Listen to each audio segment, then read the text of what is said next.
नमस्कार दोस्तों, स्वागत है आपका अपने YouTube चैनल पर। दोस्तों, इस वीडियो में हम करने वाले हैं 6 मार्च के कंप्यूटर के क्वेश्चंस। जो भी डाउट्स आपके जिस भी क्वेश्चन के अंदर हैं वो इस वीडियो को देखकर आपके क्लियर हो जाएंगे। डिटेल सॉल्यूशन के साथ हम एक एक क्वेश्चन को यहाँ पर डिस्कस करने वाले हैं। ठीक है, तो चलिए स्टार्ट करते हैं। फर्स्ट क्वेश्चन आपकी स्क्रीन पर यहाँ पर छप चुका है। वो क्या है? Which of the following keyboard shortcut is used to close a MS Word 365 document? MS Word document को क्लोज करने की शॉर्टकट की क्या रहेगी? तो या तो आप कंट्रोल प्लस W का यूज कर सकते हैं या Alt के साथ F4 का यूज करके MS Word डॉक्यूमेंट को आप क्लोज कर सकते हैं। ऑप्शन सी आपका यहाँ पर राइट रहेगा। कंट्रोल प्लस C की बात करें तो सिलेक्टेड टेक्स्ट को कट करने के लिए यूज में ये लाया जाता है। Alt प्लस F3 यहाँ पर कुछ नहीं रहेगा, शिफ्ट प्लस F3 जरूर होता है। ये स्विच करता है केसेस को, जैसे अपर केस हो गया, लोअर केस हो गया, अपर, लोअर और टाइटल। ठीक है। शिफ्ट प्लस F5 की बात करें तो जो हमने लास्ट एडिटिंग परफॉर्म की है वहां पर क्या करता है, कर्सर को जंप करता है। ठीक है, चलिए इसको करके देखते हैं भाई क्या क्या ये पूछ रखा है एसएससी वाले ने। ठीक है, तो यहाँ पर बाय डिफॉल्ट पैराग्राफ हम लेकर आते हैं।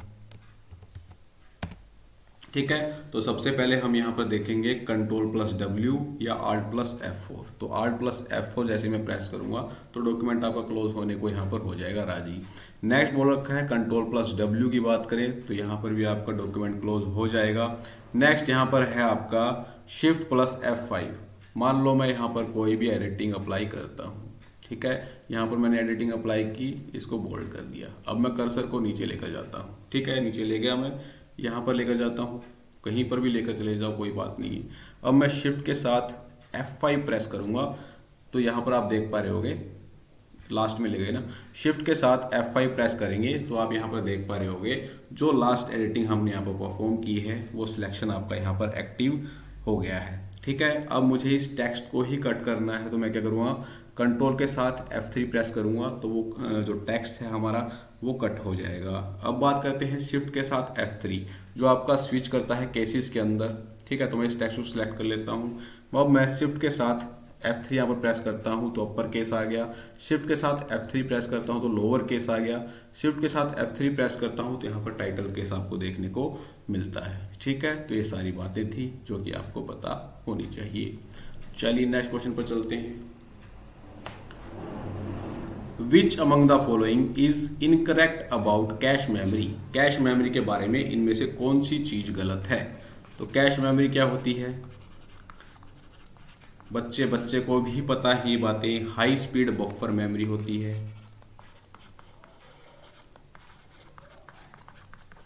कहां पर होती है? सीपीयू और मेन मेमोरी के बीच में। और ये आपकी फास्टेस्ट होती है, डाटा को टेम्परेरी स्टोर करती है, इंस्ट्रक्शंस को होल्ड करने का काम करती है। तो कौन सा यहाँ पर सही बनेगा? First aid keep the program that can be run in a short amount of time. यह प्रोग्राम क्या करती है? होल्ड करती है, जो एक short amount time, short amount यानी कम समय के अंदर रन होता है। Next high speed buffer memory रहेगी जो सीपीयू और मेन मेमोरी के बीच में पाई जाती है, टेम्परेरी डाटा को स्टोर करती है। नेक्स्ट बोल रखा है it is slower then main memory. तो ये बिल्कुल आपका गलत हो जाएगा।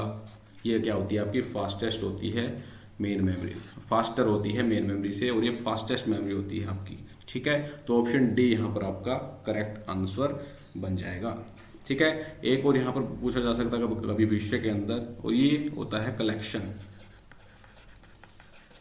Of data duplicating.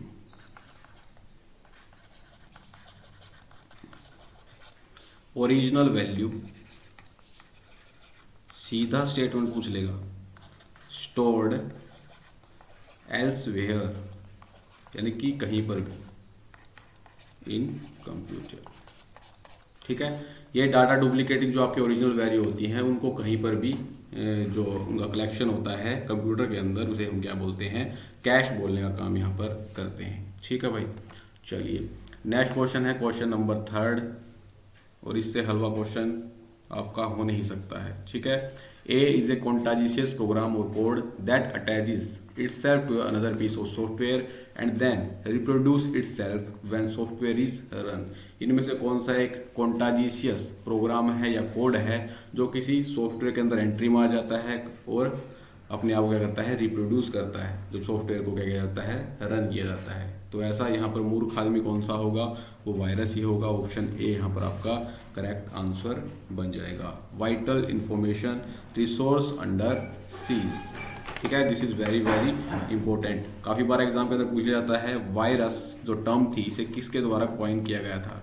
तो इस टर्म को क्वाइन किया गया था फ्राइड कोहेन के द्वारा, फ्रेड कोहेन के द्वारा। कब किया गया था, 1985 के अंदर, ठीक है।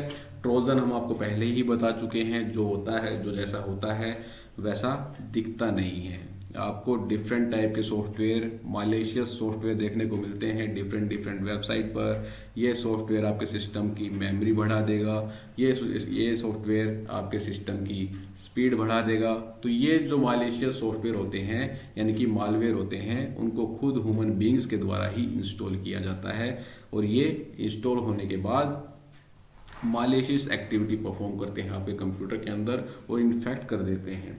एडवेयर की यहाँ पर बात करें तो आपको डिफरेंट टाइप के एडवेयर्स देखने को मिलते हैं, ठीक है। जब आप इंटरनेट ओपन करते हो तो डिफरेंट टाइप की आपको एड्स देखने को मिलती है। इन एड से क्या होता है, इन एड से रेवेन्यू जनरेट होता है और ये रेवेन्यू जनरेट होकर कहाँ पर जाता है, डेवलपर्स के पास जाता है भाई, ठीक है। तो आप उन एड्स पर क्लिक न करें, क्लिक करोगे तो रेवेन्यू यहाँ पर जनरेट होगा और डेवलपर उससे क्या करेगा, रेवेन्यू अपना जनरेट करेगा और अमीर यहाँ पर हो जाएगा, ठीक है। स्पाईवेयर की बात करें तो नाम से स्पष्ट है, स्पाई यानी कि जासूसी करता है, ये इंफॉर्मेशन इकट्ठा करता है आपका, ठीक है। तो इसे हम क्या बोलते हैं, स्पाईवेयर। चलिए नेक्स्ट क्वेश्चन पर चलते हैं। Question number 4, which of the following buttons are present in quick access tool bar by default in MS Word by 2010। ये क्वेश्चन मैंने आपको डिट्टो करवाया था, ठीक है। अगर आपने पहले हमें फॉलो किया हो कंप्यूटर के वीडियोस को तो आपको इन क्वेश्चंस में बिल्कुल भी दिक्कत नहीं आने वाली थी। ये क्वेश्चन मैंने आपको डिट्टो करवाया था।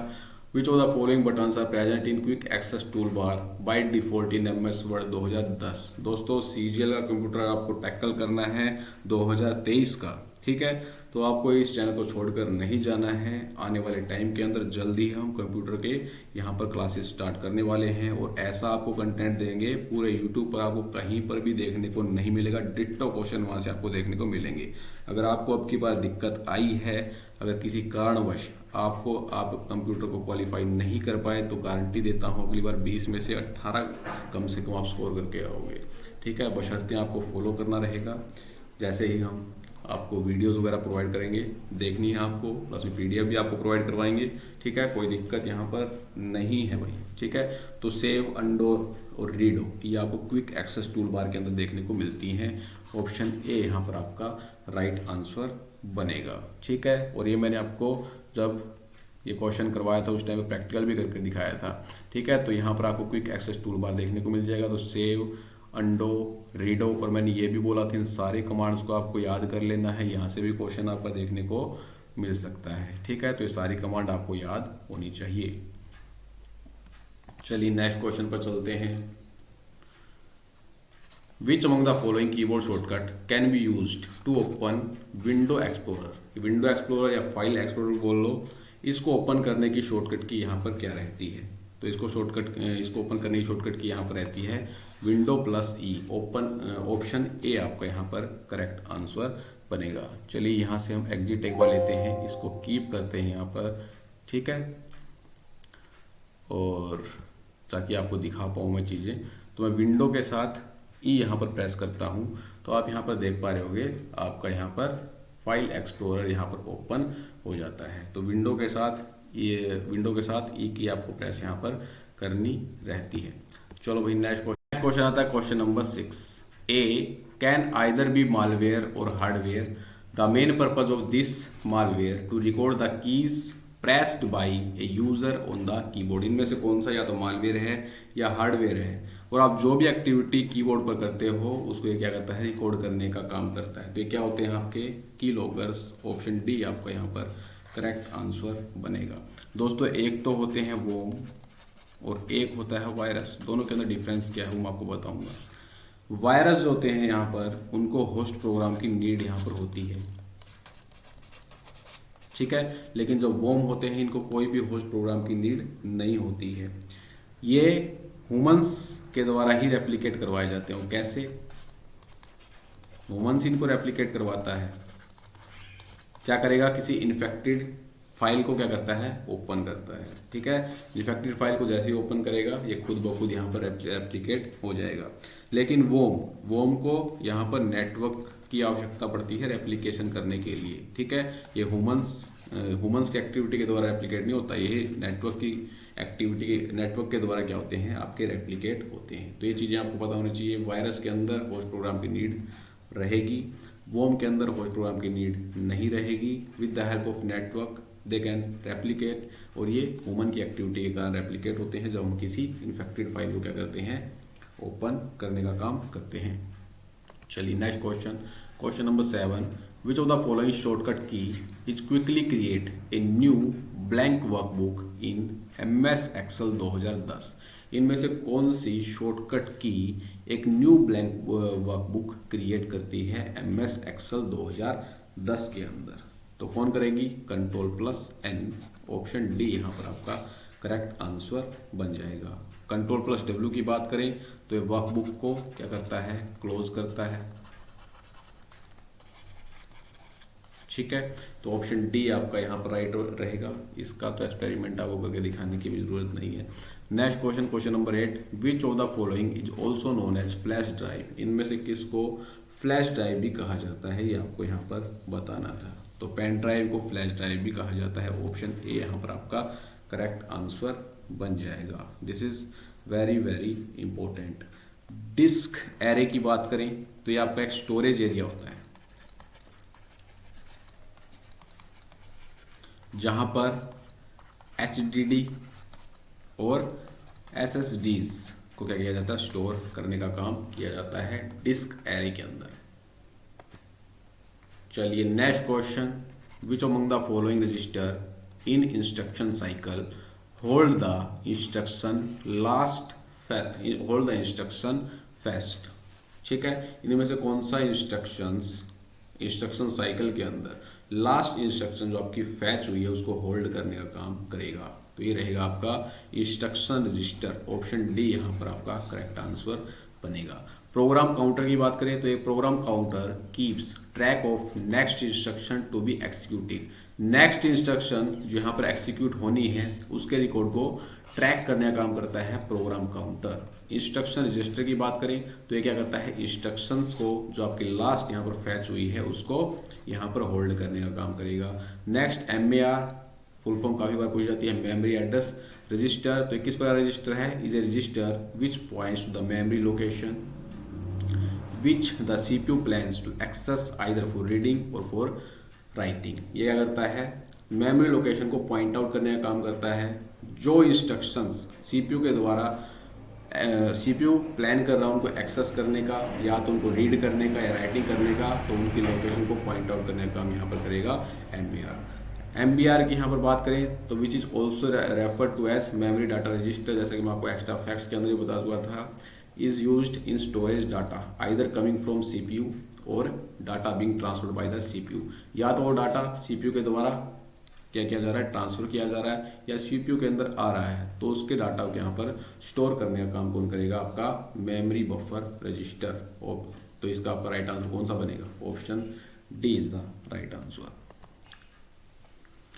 चलिए next question, question number 10, which among the following statement is incorrect about CPU। इनमें से कौन सी आपकी इनकरेक्ट स्टेटमेंट है CPU के संदर्भ में, ये आपको बताना है।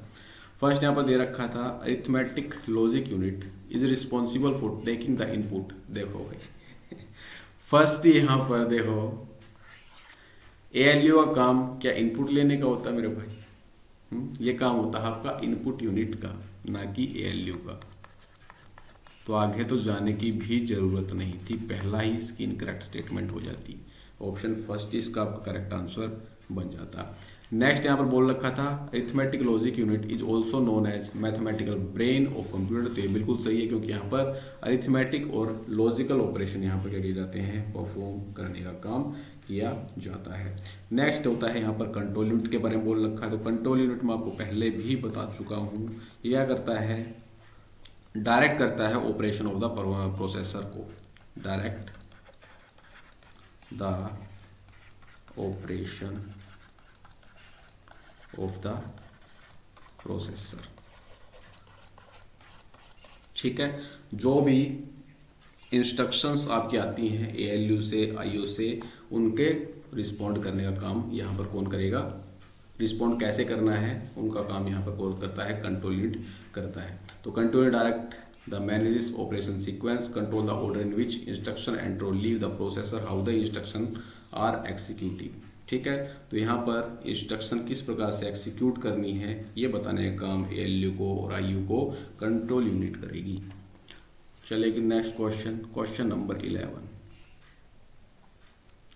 क्वेश्चन नंबर 11 क्या बोल रहा है, a port transmits 1 bit of a byte at a time as a single stream of bits, it is meant for transmitting slow data over long distances. इनमें से कौन सा पोर्ट 1 बिट ऑफ बाइट जो यहाँ पर डाटा उसे transfer करने में हेल्प करता है, कहाँ पर, लॉन्ग डिस्टेंसेस पर। तो कौन सा पोर्ट यहाँ पर रहेगा, तो ये पोर्ट रहेगा यहाँ पर सीरियल पोर्ट, ऑप्शन सेकंड यहाँ पर आपका राइट रहेगा। ठीक है, तो टाइप्स ऑफ पोर्ट यहाँ पर देख लो एक बार। पैरेलल पोर्ट की बात करें तो 8 बिट्स ऑफ बाइट डाटा को क्या करता है, ट्रांसफर करने का काम करेगा। ठीक है, और कहाँ पर यूज होता है, ये प्रिंटर्स के अंदर आपको यूज में देखने को मिलेगा। ठीक है, शॉर्ट डिस्टेंसेस के अंदर यूज में लाया जाता है। 3 चीज़ें आपको याद रखनी है, 8 bit of a byte data transfer करता है, सेकंड प्रिंटर्स के अंदर यूज में लाया जाता है, तीसरा शॉर्ट डिस्टेंसेस के अंदर यूज में लाया जाता है। अब आता है आपका सीरियल पोर्ट। तो serial port 1 bit of a byte data यहाँ पर ट्रांसफर करने का कार्य करेगा लॉन्ग डिस्टेंसेस पर। ठीक है, और ये कहाँ पर यूज में लाया जाता है, मोडम्स के अंदर, स्कैनर्स के अंदर, बारकोड रीडर्स के अंदर, इन सभी में आपका सीरियल पोर्ट यूज में लाया जाता है। PS2P पोर्ट की बात करें तो ये एक प्रकार का सीरियल पोर्ट कनेक्टर आपका रहेगा, जो माउस और कीबोर्ड के अंदर आपको देखने को मिलेगा, और एक 6 पिन इसके अंदर आपको देखने को मिलेंगी, और 6 पिन्स आपकी स्मॉल और राउंड शेप सॉकेट के अंदर यहाँ पर रहेंगी।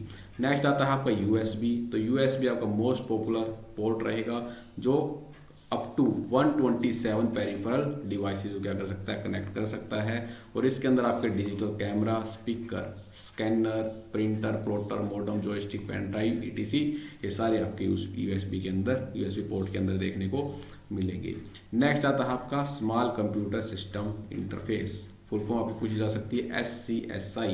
SCSI फुल फॉर्म क्या होती है, स्मॉल कंप्यूटर सिस्टम इंटरफेस। ठीक है, ये डाटा को क्या करता है, ट्रांसमिशन करता है, कहाँ पर, डेजी चेन के अंदर। कितनी डिवाइसेस तक, 7 डिवाइसेस तक, और स्पीड जो यहाँ पर रहेगी 32 बिट की रहेगी एक ही टाइम पर। ठीक है, एग्जाम्पल क्या आते हैं SCSI के अंदर आपके आ जाते हैं hard disk drive, CD ROM drive, scanners, backup units, network adapters, ये सारे आपके SCSI पोर्ट के एग्जाम्पल हैं। देखो आप यहाँ पर स्कैनर आपका SCSI पोर्ट के अंदर भी आता है, USB पोर्ट के अंदर भी आता है, और आपको ये सीरियल और कहाँ पर देखने को मिलेगा, सीरियल पोर्ट के अंदर। ठीक है, तो सीरियल पोर्ट के अंदर भी आपको स्कैनर देखने को मिलेगा, USB पोर्ट के अंदर भी, और SCSI पोर्ट के अंदर भी आपको देखने को मिलेगा। एग्जामिनर पूछ सकता है। ठीक है, नेक्स्ट बार चलिए next question, consider the following statement about match function of MS Excel 2010। इनमें से कौन सी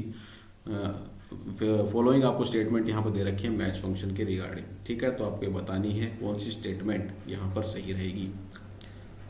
ठीक है, तो मैं आपको पहले भी एक्स्ट्रा फैक्ट्स के अंदर बताया था, it search specific item in range of cell, return the relative position of that item in the range. जो रेंज हम सिलेक्ट करते हैं वहाँ पर यह क्या करता है, उस जो हम यहाँ पर लुकअप वैल्यू ले रहे हैं उसकी क्या करता है, रिलेटिव पोजीशन बताने का काम करता है। टेक्स्ट हो या नंबर हो उसकी या क्या बताएगा, हमें रिलेटिव पोजीशन बताएगा। ठीक है, तो यहाँ पर मैच फंक्शन दे रखा है, मैंने आपको बताया था। लुकअप वैल्यू यहाँ पर देखने को मिलेगी, लुकअप एरे, फिर यहाँ पर मैच टाइप। ठीक है, 1 0 और -1। यहाँ पर मैच टाइप क्या क्या आपको देखने को मिलते हैं, 1 0 और -1। नेक्स्ट बोल रखा है all the arguments in match function are required. Match function के अंदर सभी यहाँ पर जो आर्ग्यूमेंट्स हैं, जो लुकअप वैल्यू है, लुकअप एरे है, मैच टाइप है, क्या रिक्वायर्ड ही रहते हैं। तो ये बिल्कुल ऐसा नहीं है, गलत हो जाएगा। ठीक है, मैच टाइप जो होता है आपका ऑप्शनल होता है। बाय डिफॉल्ट जो आपको देखने को मिलेगा वो 1 देखने को मिलेगा। ऑटोमेटिक उठा लेता है, अगर आप मैच टाइप नहीं डालोगे तो ऑटोमेटिक वैल्यू उठाएगा 1। तो ये रिक्वायर्ड नहीं होता है, ऑप्शनल होता है। अगर आपको गिवन हो कि आपको 1 का यूज़ करना है, 0 का यूज़ करना है या -1 का यूज़ करना है, तो उस केस के अंदर आपको गिवन रहेगा। लेकिन ये बाइट आपका रिक्वायर्ड नहीं होता है, ऑप्शनल रहेगा। ठीक है, जैसे वो हमने क्वेश्चन भी किया था पहले। तो इसका आपका राइट आंसर क्या बनेगा, ऑप्शन सेकंड पी और क्यू यहाँ पर आपका राइट रहेगा। चलिए इसका हम करके आपको दिखाएंगे, नहीं तो आप के पेट में बड़े क्या होंगे। चलिए करते हैं इसको, क्वेश्चन को। 12 13 14 15 16। ठीक है, कुछ तो ले लें यहाँ पर, एक तो छोड़ दो। यहाँ पर लेंगे, दोबारा लेते हैं, डाटा ही ले लिया। 12 18 20 25 और 28। ठीक है, तो यहाँ पर मैच फंक्शन का यूज करते हैं। थोड़ा सा यहाँ पर एक सेकेंड जूम करते हैं ना थोड़ा सा, नहीं तो आपको दिखेगा नहीं ढंग से। ठीक है, तो यहाँ पर मैच फंक्शन का यूज करते हैं। ठीक है, डबल क्लिक करेंगे। लुकअप वैल्यू मुझे यहाँ पर क्या चाहिए, मैं लुकअप वैल्यू यहाँ पर डालता हूँ 15। ठीक है, 15 डालने के बाद लुकअप एरे यानी कि वो रेंज जहाँ पर आपको इसकी पोजीशन फाइंड आउट करनी है। ठीक है, अब मैं डायरेक्ट एंटर प्रेस कर दूंगा तो आप देख पा रहे होगे ऑटोमेटिक बाय डिफॉल्ट यहाँ पर मैच टाइप के अंदर 1 यहाँ पर एंटर हो गया है। ठीक है, और इसका क्या काम था कि हमें यहाँ पर 13 से एक जो प्रीवियस यहाँ पर स्मॉल वैल्यू है उस पर पहुंचना था। ठीक है, तो 13 से प्रीवियस जो स्मॉल वैल्यू है 12 है और इसकी जो पोजीशन है वो 1 है, ये यहाँ पर इसने बता दिया। ठीक है भाई, तो यहाँ पर हमें अब मैच टाइप डालने की ज़रूरत नहीं पड़ी। चलो ठीक है, तो ये ऑप्शनल होता है, रिक्वायर्ड नहीं होता है। नेक्स्ट चलते हैं क्वेश्चन नंबर 13 पर। विच of the following not a magnetic disk, इनमें से कौन सी मैग्नेटिक डिस्क नहीं है, ये आपको यहाँ पर बताना है। तो डिस्पैक, जिप डिस्क और विंचेस्टर डिस्क, ये आपकी क्या रहती हैं, मैग्नेटिक डिस्क रहती हैं। डीवीडी डिस्क ये आपकी ऑप्टिकल डिस्क का एग्जाम्पल है। ऑप्टिकल डिस्क के अंदर और भी आपको एग्जाम्पल पता होने चाहिए।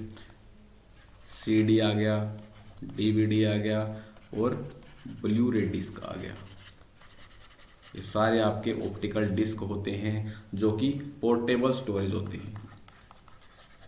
पोर्टेबल का मतलब क्या है, यहाँ पर कि डाटा को ऐड भी किया जा सकता है और रिमूव भी किया जा सकता है। लेकिन जो मैग्नेटिक डिस्क होती हैं इनके अंदर स्टोरेज आपको बिल्कुल फिक्स देखने को मिलेगी। जैसे डिस्पैक हुआ, जिप डिस्क, विंचेस्टर हो गया आपका, ठीक है, हार्ड डिस्क वगैरह हो गई, तो ये सारी आपकी मैग्नेटिक डिस्क होती हैं। चलिए next question, question number 14।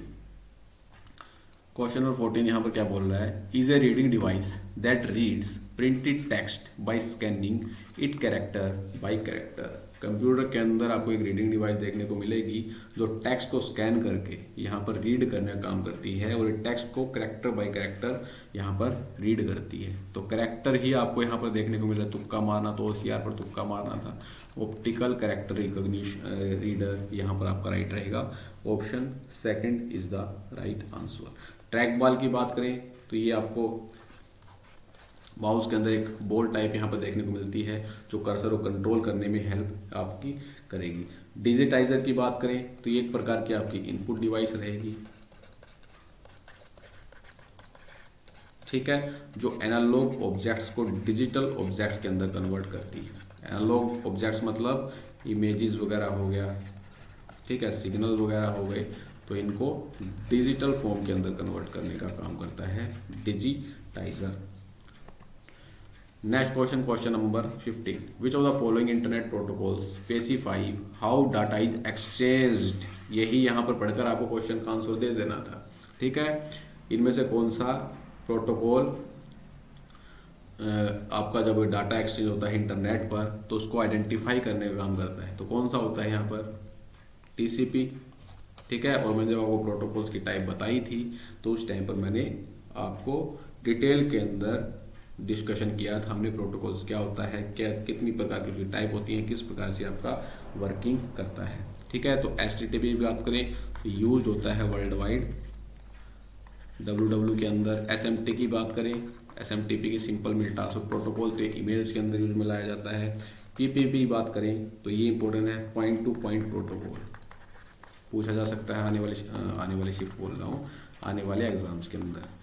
Protocols, point two point protocol इसकी फुल फॉर्म होती है, और ये एक प्रकार का आपका कम्युनिकेशन प्रोटोकॉल रहेगा, ठीक है। और एक दो क्या करता है, टू डिवाइसेस के बीच में कनेक्शन को क्या करता है, एस्टैब्लिश करता है, बनाने का काम करता है। तो टीसीपी यहाँ पर आपका फुल यहाँ पर क्या हो जाएगी, आंसर इसका राइट हो जाएगा।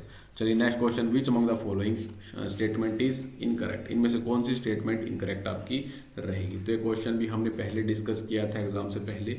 Uploading is the ditto question बताया था। Uploading is a procedure from copying data from device to web server. Web device से वेब सर्वर पर डाटा को कॉपी करने का जो प्रोसेस होता है वो क्या बोलते हैं, अपलोडिंग। तो बिल्कुल सही है। डाउनलोडिंग, वेब सर्वर से डिवाइस यानी कि मशीन के अंदर डाटा को कॉपी करने की जो प्रोसेस होती है वो क्या बोलते हैं, डाउनलोडिंग। तो बिल्कुल सही है। Next, memory is required in the web server to downloading anything. ये क्वेश्चन जिसके आंसर की थी उसने गलत कर रखा था, ऑप्शन थर्ड यहाँ पर, ऑप्शन थर्ड नहीं उसने मार रखा था, पता नहीं कौन सा मार्क, ध्यान नहीं है, बाकी गलत था उसका, ठीक है। तो इसका ऑप्शन आपका थर्ड राइट रहेगा। जब आप इंटरनेट से, ठीक है, इंटरनेट से किसी वेबसाइट से कोई कुछ भी आप जब डाउनलोड करते हो तो आपको क्या मतलब है कि मेमोरी यहाँ पर कोई ज़रूरी है कि यहाँ पर जो वेब सर्वर है जहाँ से हम कोई भी कंटेंट को डाउनलोड कर रहे हैं तो यहाँ पर मेमोरी की आवश्यकता हो, ठीक है। मेमोरी आपके सिस्टम के अंदर होनी चाहिए, न कि उस वेब सर्वर पर, ठीक है। तो यहाँ पर नीड नहीं होती है मेमोरी की, कहाँ पर, वेब सर्वर पर। मेमोरी होनी चाहिए आपके सिस्टम के अंदर यानी कि आपकी मशीन के अंदर, ठीक है। तो यही इसका अपना राइट आंसर बन जाएगा। इनकरेक्ट स्टेटमेंट यही रहेगी। Data travels from user device to the web server while uploading.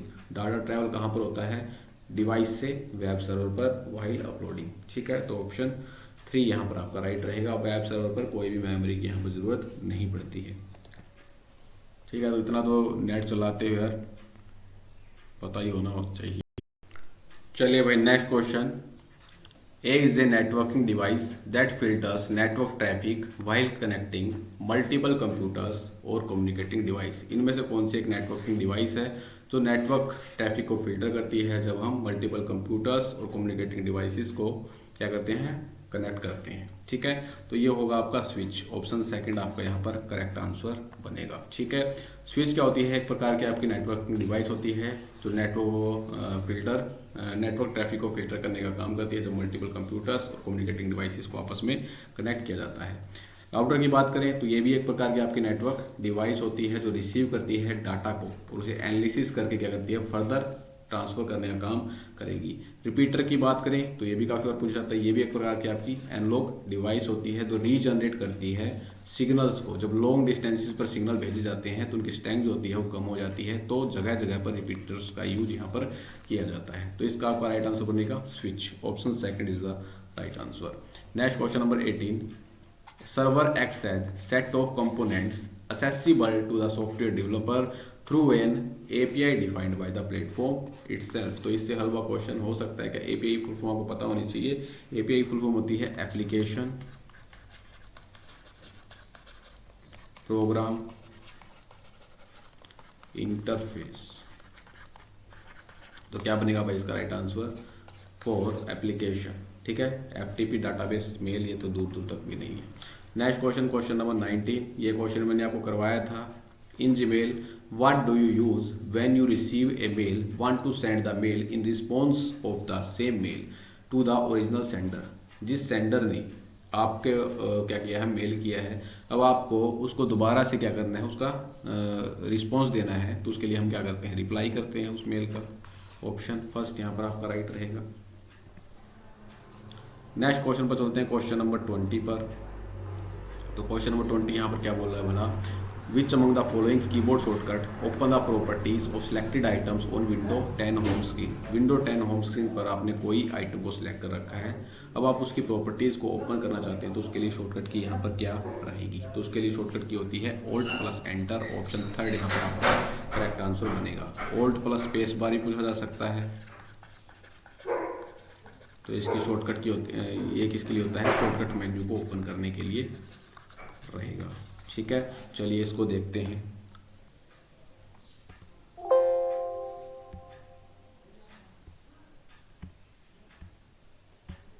ठीक है, तो मैंने यहाँ पर गूगल मीट को क्या क्या सिलेक्ट किया। अब मैं यहाँ पर ऑल्ट प्लस एंटर प्रेस करता हूँ, तो यहाँ पर इसी एप्लीकेशन का क्या हो गया, प्रॉपर्टीज शो हो गई। ठीक है, तो ऑल्ट प्लस एंटर का यूज किया जाता है जिस टेक्स्ट को या जिस एप्लीकेशन को हमने क्या कर रखा है, सिलेक्ट कर रखा है, तो उसकी प्रॉपर्टीज आपको यहाँ पर विजिबल हो जाती हैं। ऑल्ट प्लस स्पेस बार की बात करें तो यहाँ पर आपको शॉर्टकट मेन्यू देखने को मिलेगा। ठीक है, चलिए भाई नेक्स्ट चलते हैं।